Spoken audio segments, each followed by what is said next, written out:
السلام علیکم ورحمۃ اللہ وبرکاتہ۔ ابھی ہم مرکز کے باہر موجود ہیں، ٹھیک ہے، اور کارکنان کا آپ ہجوم دیکھ رہے ہیں۔ ابھی میں بیک کیمرہ آن کروں گا اور آپ کو ساری ڈیٹیل سے آگاہ کروں گا کہ سعد حسین رضوی صاحب نے جمعۃ المبارک کا جو خطاب ہے اس کے اندر جو ہے وہ کیا ارشاد فرمایا، کچھ باتیں کی ہیں اور بہت ہی کمال کی اور بہت ہی عمدہ باتیں کی ہے کہ جو ایک واقعی لیڈر کو کرنی چاہیے۔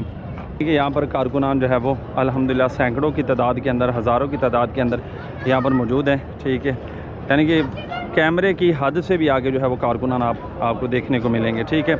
اب بات دراصل یہ کہ علامہ سعد حسین رضوی صاحب انہوں نے جمعے کے اندر یہ اعلان کیا کہ یہاں سے ہمارا جو ہے وہ مارچ جائے گا، اور مزے کی بات یہ ہے کہ انہوں نے یہ کہا کہ سب سے آگے ہم ہوں گے اور پھر پیچھے جو ہے وہ کارکنان ہوں گے، ٹھیک ہے۔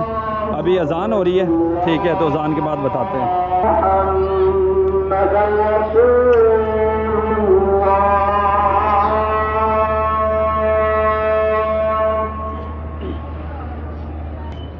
ابھی نماز جمعہ کی اذان ہوگی، انشاءاللہ پرامن طریقے کے ساتھ یہاں سے ہمارا لانگ مارچ نکلے گا۔ تازہ ترین مناظر سے آگاہ کروں تو ابھی انشاءاللہ پرامن ماحول ہے۔ ابھی خطاب ہو رہا ہے، خطبہ ہو رہا ہے، انشاءاللہ اس کے بعد روانہ ہوں گے۔